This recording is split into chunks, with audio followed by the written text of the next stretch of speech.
दोस्तों, सब भाई लोग को अपना रिजल्ट का इंतज़ार होगा कि उनका रिजल्ट कब आएगा, इंटर और मैट्रिक का।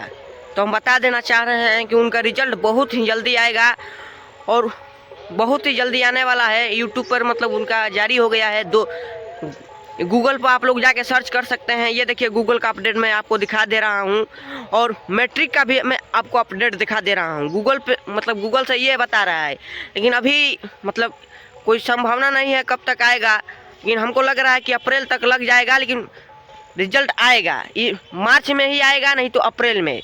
इन रिजल्ट बहुत ही शानदार होने वाला है। सब भाइयों को, सब भाई पास होंगे और जो भाई नहीं, सब भाई मतलब पास होंगे और रिजल्ट बहुत ही जल्दी आने वाला है।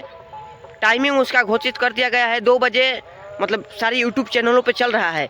इसमें कितनी सच्चाई आप लोग देखिए और रिजल्ट आएगा तो कमेंट बॉक्स में कमेंट कीजिएगा।